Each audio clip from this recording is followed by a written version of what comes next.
Emergency management से related कुछ topics हैं हमारे पास, जिसमें से एक है GCS। GCS का फुल फॉर्म क्या है? Glasgow coma scale. ठीक है, G से ग्लासगो, C से कोमा और S से स्केल। ये क्या बताता है, कुछ आइडिया?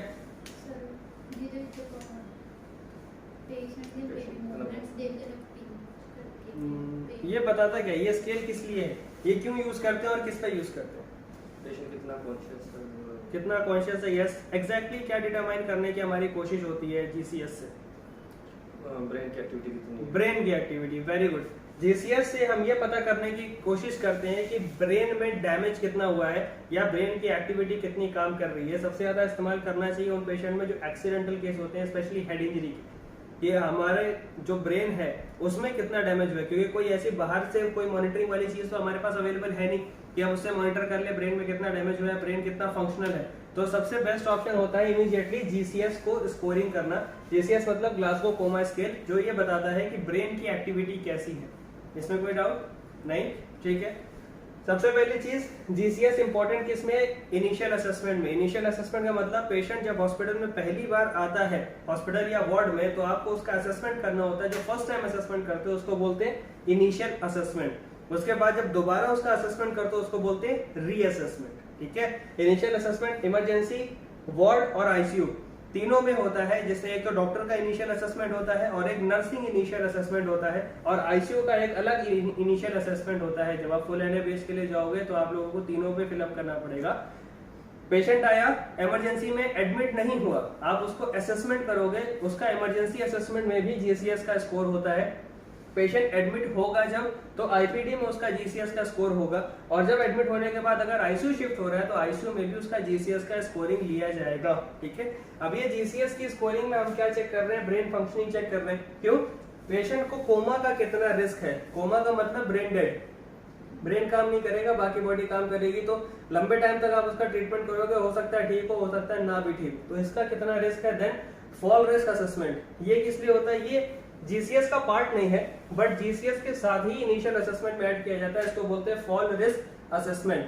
फॉल का मतलब होता है गिरना।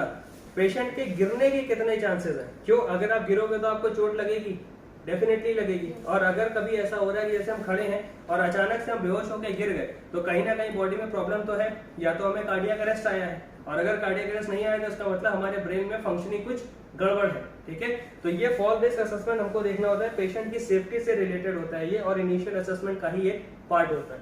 देन GCS की स्कोरिंग कब कब होती है? एक तो इनिशियल असेसमेंट पे हो गई, उसके बाद रीअसेसमेंट जब करोगे तो तीन तरह के हमारे पास एरियाज होते हैं, नॉन क्रिटिकल, हाई क्रिटिकल और क्रिटिकल। ठीक है, क्रिटिकल एरिया जैसे आपका HDU, नॉन क्रिटिकल जैसे वार्ड, और हाई क्रिटिकल जैसे ICU, ICCU, NICU, ये आपके हाई क्रिटिकल एरियाज में आते हैं। तो अगर आप नॉन क्रिटिकल एरिया में हो तो एडमिशन के टाइम इनिशियल असेसमेंट में आपने GCS कर लिया, उसके बाद आपको रिपीट करने की जरूरत नहीं है।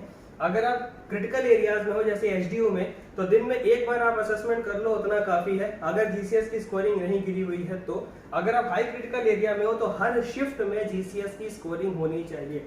ICU की फ्लो शीट यूज होती है, उसमें पर शिफ्ट आपको GCS का स्कोर फिलअप करना होता है कि क्या कंडीशन है। और इसके अलावा अगर कभी किसी भी पेशेंट का GCS स्कोर लो जाता है तो आपको फिर इसकी फ्रीक्वेंसी बढ़ा देनी होती है।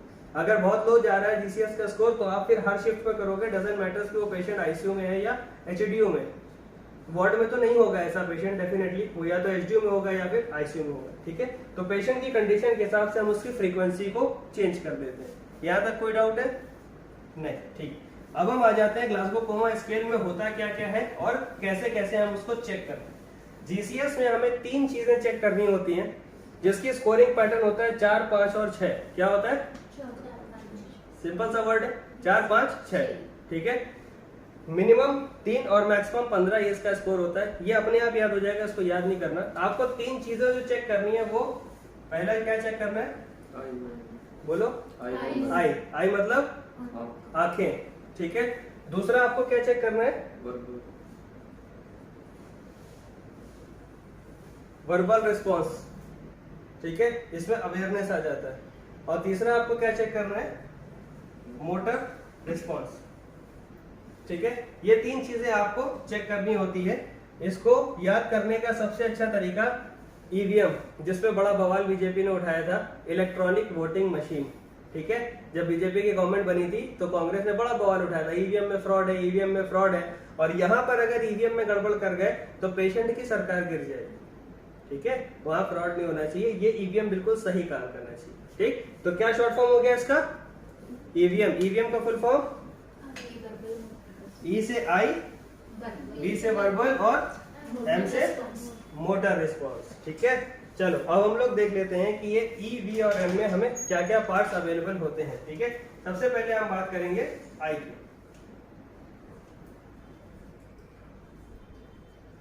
पॉइंट कितने थे? 4। तो इसमें पॉइंट्स भी कितने होंगे?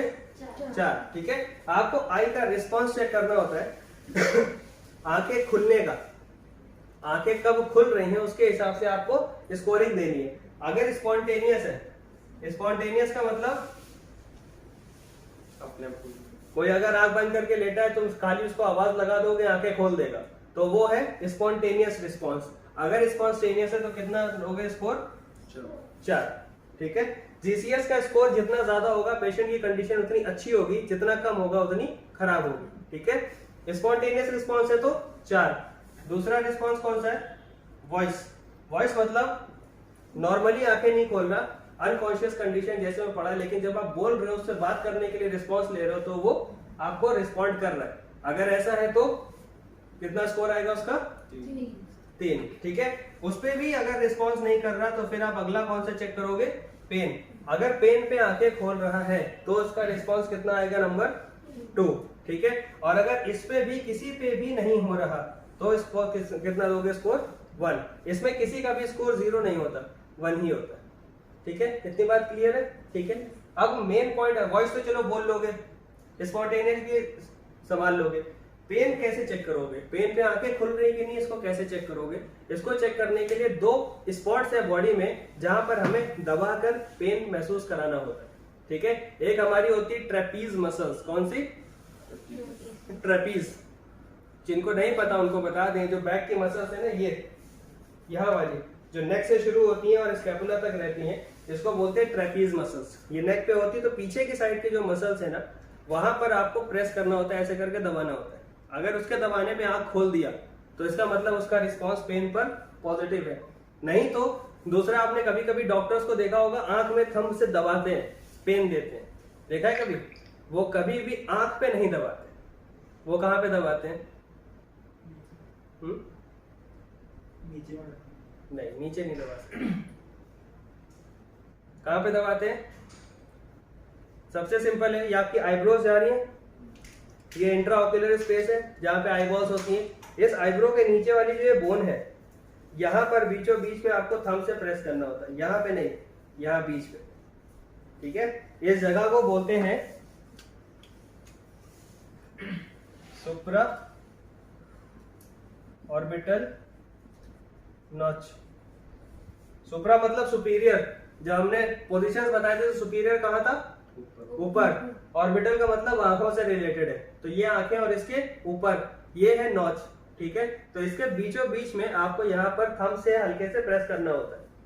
ठीक है, ऊपर से ऐसे प्रेस नहीं किया जाता। इसकी देखो एक ट्रिक होती है, अगर आप, ये स्किन है ना हमेशा मूव करती है ऊपर नीचे, अगर आप ऐसे सीधे सीधे ऊपर से प्रेस करोगे तो ये नीचे को भागेगी और आपका थंब आंख में डाल के आंख को डैमेज कर देगा। आपको हमेशा इसको नीचे से, आईब्रो के नीचे लगाकर ऊपर की तरफ प्रेस करना होता है। और जैसे ही आप लगाओ बेटे, यहाँ नहीं, यहाँ बीच में, बीच में, बिल्कुल आंख के बीच में। ठीक है, यहाँ बीच में जब आप लगाओगे और इसको ऊपर की तरफ प्रेस करोगे तो थंब अंदर भी नहीं जाएगा और आपको पेन फील होगा। दबा के देखो अपने, सब लोग दबा के देखो, थोड़ा सा हल्के से दबाने पे भी आपको पेन फील होने लगेगा, है ना? ठीक है, जब एक्यूप्रेशर पॉइंट देते हैं ना मसाज करने के लिए, तो इस पॉइंट पे हल्के हल्के से ऐसे मसाज भी किया जाता है, बट वो हमारे टॉपिक का हिस्सा नहीं है। तो इस पॉइंट पर आपको प्रेस करना होता है, तब वो, अगर वो आंखें खोल रहा है पेन पे तो फिर इसका मतलब उसका स्कोर 2 है। अगर इस पे भी नहीं खोल रहा तो ये 0 है। कभी भी पेन का रिस्पॉन्स चेक करने के लिए आंख पे मत दाब देना। बहुत सारे लोगों को मैंने पर्सनली देखा है, वो डॉक्टर को देखते हैं, उनको समझ में नहीं आता कि करना क्या है और वो उसको कॉपी करने की कोशिश करते हैं और आई बॉल को दबाते हैं। आई बॉल दबा दोगे पेशेंट की आंख खराब हो जाएगी, ये बिल्कुल भी नहीं करना। ठीक है, आपको इस नॉच पे प्रेस करना है। ओके, ये चीज क्लियर है, ये 4 पॉइंट्स क्लियर है कैसे आपको असेसमेंट करना है। ठीक, आप लोगों की एक हमने अर्ली वार्निंग स्कोरिंग की शीट दिया था, उसमें भी लास्ट का एक पॉइंट था कॉन्शियसनेस, उसमें था कि स्पॉन्टेनियस है कि वर्बल है कि पेन है या अनरिस्पॉन्सिव है, अगर याद हो तो। याद तो बहुत कम लोगों को होगा। ठीक है, तो वही चीज है इसमें भी। तो आई वाला तो इजी है, यहां तक की कोई डाउट नहीं। चलो अगला कौन सा है हमारा, वी से वर्बल। Very good. वर्बल का मतलब होता है बात करना। अगर आप बात करोगे तो इसमें पॉइंट कितने थे, 5। ठीक है, 1 2 3 4 और 5। अगर आप बात करोगे तो नीचे से स्टार्ट करो, या तो कोई रिस्पॉन्स नहीं आएगा, ठीक है, ठीक, या फिर पूरी तरह से रिस्पॉन्स आ जाएगा, उसको हम लोग यहाँ पे बोलते हैं ओरिएंटेड। ठीक है, पेशेंट से हम बात कैसे करते हैं, ओरिएंटेशन का मतलब पेशेंट से बात कर रहे हैं, वो आंसर दे रहा है अगर, तो हम उससे क्या पूछेंगे, तुम्हारा नाम क्या है, तुम अभी कहाँ पे हो, आज डेट क्या है, अभी टाइम क्या हो रहा है, क्या उल्टा नहीं होगा। नहीं, मैं ओरिएंटेड की बात कर रहा हूँ। एक नंबर तो ओरिएंटेड नहीं होगा, मेरा 5 तो होगा। ये तो मैंने चलो ये हटा दो, इससे कंफ्यूजन हो रहा है तो ये हटा दो, ये सीक्वेंस नंबर है। ठीक है, ये सीक्वेंस है, स्कोर नहीं है। ठीक, ओरिएंटेड कैसे पता करोगे, जगह कौन सी है, कहाँ पे हो तुम, तुम्हें क्या हुआ था, तुम्हारा नाम क्या है, ये कौन है जो खड़े हैं बगल में, पहचानते हो इनको, अगर ये सारी चीजों का जवाब दे रहा है तो वो क्या है, ओरिएंटेड है।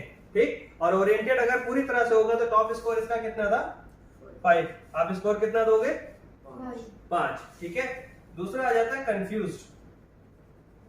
कंफ्यूज का मतलब आप उससे पूछोगे तुम कहाँ हो, पता नहीं कहाँ है, बोल रहा है जवाब दे रहा है लेकिन पता नहीं कहाँ है, तुम्हें क्या हुआ था, हम तो गाड़ी चला रहे थे फिर पता नहीं क्या हुआ, आज दिन कौन सा है, गलत दिन बता रहा है, टाइम गलत बता रहा है, तो मतलब बोल सकता है, कॉन्शियस है लेकिन कंफ्यूज्ड है। इस कंडीशन में इसका मतलब तुम्हारे ब्रेन में कुछ ना कुछ तो डैमेज हुआ है, तुम्हारे मेमोरी में इश्यू आया है, इसकी वजह से तुम उसको ग्रैब नहीं कर पा रहे हो। इसका स्कोर कितना होता है, 4।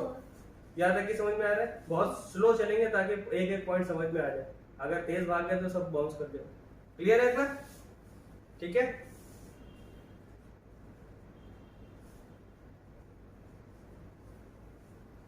इसके बाद अगर और ज्यादा डैमेज है ब्रेन में तो आपके किसी भी सवाल पे वो जो जवाब देगा वो इनअप्रोप्रिएट होगा, पूछ रहा कुछ और बता रहा है कुछ और। जैसे कभी नशेबाजों को देखा है, कभी भयंकर नशे में होते हैं, तुम पूछोगे कुछ और वो बताएगा कुछ और। क्यों? क्योंकि ड्रिंक करने के बाद उनके ब्रेन की फंक्शनिंग जो होती है वो लॉस हो जाती है, इसकी वजह से वो समझ नहीं पाते उनको क्या हो रहा है दुनिया में, उनसे कोई मतलब नहीं होता। इस तरह का अगर रिस्पॉन्स आ रहा है तो इसका स्कोर कितना हो जाएगा, 3। इसका सिंपल सा एग्जाम्पल मैं बताऊं, बिल्कुल सिंपल सा। आप उससे पूछ रहे हो ठीक हो, क्या हुआ तुम्हें, और वो तुम्हें गाली दिए पड़ा है, हुआ है कभी, देखा होगा। ठीक है, कभी कभी पेशेंट आएगा तो उसको पूछोगे क्या हुआ है, क्या नाम है तुम्हारा, भयंकर गाली पे गाली, गाली पे गाली दिए पड़ा है, तुम्हारा मन कर रहा पीट दो उसको, लेकिन नहीं करना है। क्यों? क्योंकि उसके कंट्रोल में नहीं है, उसका ब्रेन इंपेयर्ड है, इस वजह से वो ऐसा कर रहा है। ठीक है, या फिर आप उससे कोई और चीज पूछोगे कि तुम्हारी कंडीशन कैसी है, तो कहे हमारी अम्मा कहाँ है, हमारा बुआ कहाँ है, हमारी ये कहाँ है, वो कहाँ है, मेरा मोबाइल कहाँ है, ये सारी चीजें उल्टी सीधी बोलेगा। पूछोगे कुछ और बोलेगा कुछ और, तो वो होता है इनअप्रोप्रिएट वर्ड्स। ठीक है, इसके बाद आता है इनकॉम्प्रिहेंसिव। इनकॉम्प्रिहेंसिव वर्ड्स का मतलब कुछ तो बोल रहा है लेकिन समझ नहीं आ रहा क्या बोल रहा है। ठीक है, बोलने की कोशिश कर रहा है, भयंकर बहुत बात कर रहा है, लेकिन क्या बोल रहा है कुछ समझ में नहीं आ रहा, वो इनकॉम्प्रिहेंसिव वर्ड्स है। और अगर ये कंडीशन है तो पेशेंट का स्कोर हो जाता है 2। ठीक है, और उसके बाद कंडीशन एक ही बचती है कि बिल्कुल कोई रिस्पॉन्स ही नहीं है, उसमें कितना हो जाता है, 1। समझ में आ रही बात, इसमें कोई डाउट है नहीं? ठीक है, तो वेल ओरिएंटेड, अच्छे से सारी चीजें बता रहा है, टॉप स्कोर कितना, 5। कंफ्यूज्ड है लेकिन बता पा रहा है, स्कोर कितना, 4। कुछ भी बोले जा रहा है लेकिन काम का कुछ नहीं बोल रहा, जैसे तुम लोगों के नजर में टीचर दुनिया की बकवास कर रहा है, हमें क्या मतलब का, तो वो कौन सा है, 3। Inappropriate comprehension. ये सब जो हम बकवास कर रहे हैं तुम्हारा मतलब का ही नहीं, बेवजह बिठा रखा है तुम्हें, तो मेरा स्कोर कितना है, 3। और कुछ भी बोले जा रहे हैं लेकिन समझ में कुछ नहीं आ रहा, ये वाला ज्यादा एक्यूरेट है टीचर के लिए ना, बोलते तो जा रहे हैं लेकिन हमारी समझ में कुछ नहीं आ रहा है, इनअप्रोप्रिएट बोले जा रहे हैं, तो ये हमारा स्कोर कितना हो गया, 2। और अगर हम बिल्कुल ही नहीं बोल रहे तो हो गया 1, 0 स्कोर नहीं होता इसका। ये चीज समझ में आ रही है वर्बल की? ठीक है, इसको हटा दे। लास्ट स्कोर कौन सा बचा हमारा? Motor response. मोटर रिस्पॉन्स तुम्हारा दो चीजों को बेसिकली दिखाता है, पहला तुम्हारा नर्वस सिस्टम, दूसरा तुम्हारा मस्कुलर सिस्टम। अगर दोनों काम कर रहे हैं तो तुम्हारी बॉडी का कंट्रोल अच्छा सा रहेगा, अगर नहीं काम कर रहे हैं तो कंट्रोल अच्छा नहीं रहेगा। इसी को हम बोलते हैं मोटर नर्वस सिस्टम भी बोलते हैं। सुना बड़ा है? कहाँ घुमा दो क्या? ये इसको 2 नंबर स्कोर वाली बातें मत किया करो, हमारी नहीं समझ आ रहा, इनकॉम्प्रिहेंसिव बातें कर लो। इसका स्कोर कितना टॉप? 6। तो इसमें कितने पॉइंट्स आएंगे? 6। ठीक है। पहला, कोई बात अगर कहो और वो कर दे तो वो पूरी तरह से अच्छा बच्चा होता है कि नहीं होता? ठीक है, तुम किसी स्टाफ से कह दो मेरे लिए चाय ले आओ, पानी ले आओ, ये कर दो, वो कर दो, तो वो सबसे अच्छा स्टाफ है, उसको स्कोर कितना दोगे? 6। ठीक है, लेकिन अगर वो नहीं करे और आनाकानी करे फिर उसका स्कोर कम हो जाएगा। ठीक है, तो सेकंड थिंग है लोकलाइज। लोकलाइज का मतलब क्या होता है? ये तो समझ में आ गया, ओबेस कमांड। पेशेंट से बोलोगे सर उठाओ, जीभ बाहर निकालो, आ करो, हाथ उठाओ, पैर उठाओ, वो सब करके दिखाएगा। ठीक है, सेकंड थिंग लोकलाइज। लोकलाइज का मतलब आप उसको टच करके देखो, तुम्हें महसूस हो रहा है हम टच कर रहे हैं? हाँ महसूस हो रहा है। कहाँ टच कर रहे हैं? इस पैर पे टच करो, लेफ्ट या राइट पे। अभी हम कहाँ टच कर रहे हैं? लेफ्ट या राइट हैंड पे टच कर रहे हैं। ठीक है, तुम्हें महसूस हो रहा है? हम पीठ पे टच कर रहे हैं, तुमको फील हो रहा है? हाँ, कहाँ पे फील हो रहा है? यहाँ पे फील हो रहा है। एक एक जगह को बता सकता है कि हाँ यहाँ पे फील हो रहा है। ठीक है, तो इसका कितना स्कोर है? 5। इसमें और इसमें फर्क इतना है कि उस जगह हाथ को हटाने को बोलोगे कि आप हाथ को मूव करके दिखाओ, उठा के दिखाओ, तो वो थोड़ा बहुत हो सकता है उठा ले, लेकिन पूरी तरह से फ्री मोशन नहीं कर पाएगा। बट वो टच करने पे बता देगा कि यहाँ पर हमको फील हो रहा है, इसका मतलब उसके सेंस काम कर रहे हैं। ठीक है, देन इसके बाद आता है विथड्रॉ।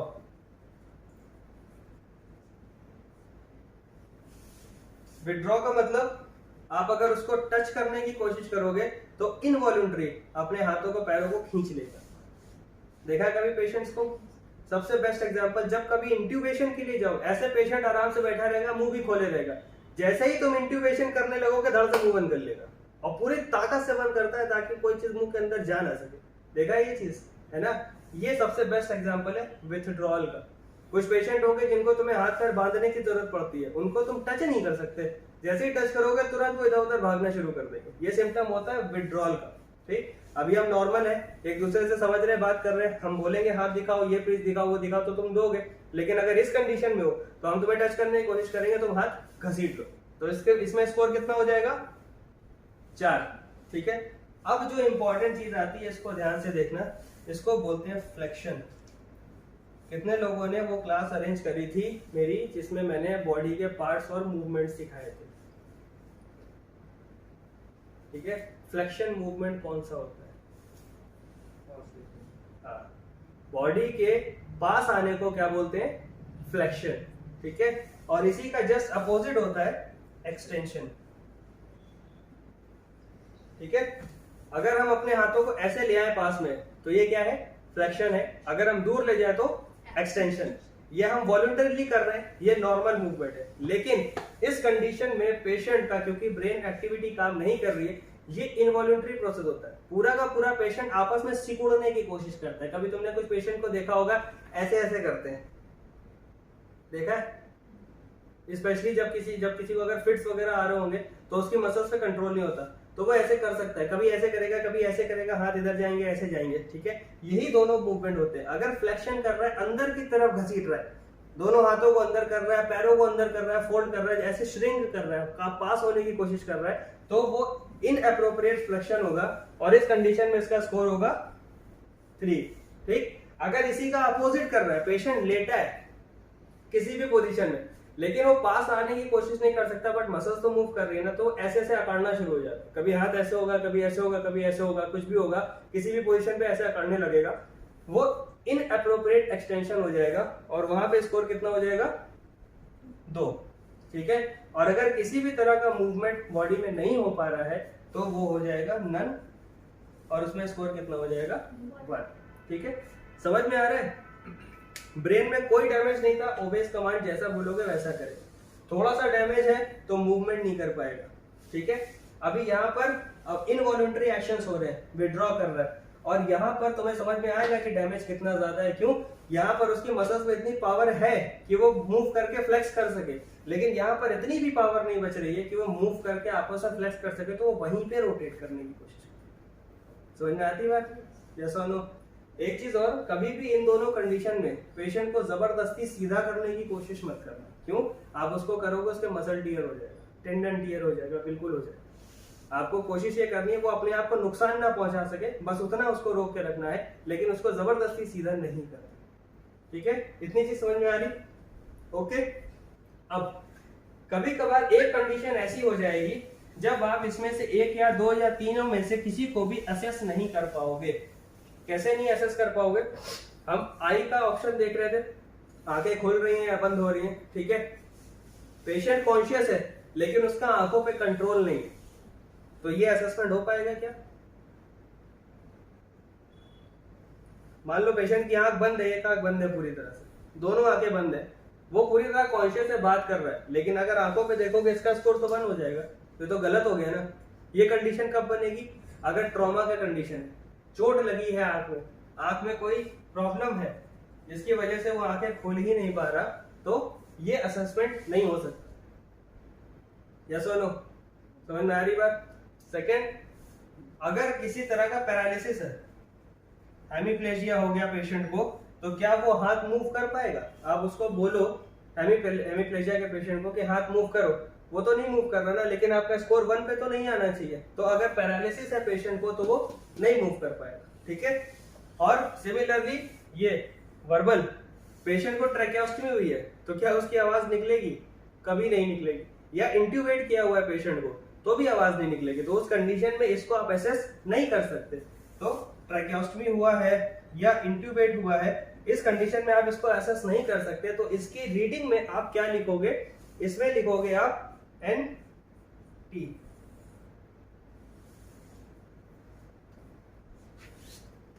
हाँ, NT का मतलब नॉन टेस्टेबल, इसको टेस्ट नहीं किया जा सकता। उसका रीजन क्या है वो भी लिख दो। ठीक है? सपोज कोई पेशेंट ने ट्रैकेओस्टमी होकर आया है, आप उसका आई का रिस्पॉन्स चेक कर लो, आप उसका मोटर रिस्पॉन्स चेक कर लो, और वर्बल में लिख दो NT, नीचे लिख दो ट्रैकेओस्टमी। समझना है? और उसके बाद आप इसको टोटल करो। समझ आती बात? अब इसका जो मैक्सिमम स्कोर होता है वो 15 होता है, 6 4 10 5 15, और मिनिमम 1 1 और 1, तो कितना हो गया? 3। ठीक है? ये स्कोरिंग बहुत इंपॉर्टेंट है। क्यों? क्योंकि इस पे पूरा का पूरा प्लान ऑफ ट्रीटमेंट बदल जाएगा। अगर ये स्कोरिंग आपने सही नहीं करी या नहीं करी और आगे चल के कोई पेशेंट को सिम्टम्स आते हैं तो आपका पूरा प्लान ऑफ ट्रीटमेंट चेंज हो जाएगा। ठीक है? तो इनिशियल असेसमेंट के टाइम पे आपको जीसीएस स्कोर करना आना चाहिए और करना चाहिए, और डॉक्टर को बताना चाहिए इसका जीसीएस स्कोर इतना है, और जो भी इंपेयरमेंट है उसके अलावा सेकेंडरी वो भी आपको बताना होगा कि ये प्रॉब्लम हो रही। समझ में आती बात? जीसीएस से रिलेटेड कोई क्वेश्चन? कोई पेशेंट आएगा असेसमेंट के लिए, कर लोगे पक्का? अभी हो रही है पेशेंट की। हाँ, पेशेंट की हो रही है अभी एक पेशेंट की हो रही है, चलो देखते हैं कितना स्कोर दे दो, चेक कर लेते, अभी क्रॉस चेक भी हो जाएगा। ठीक है?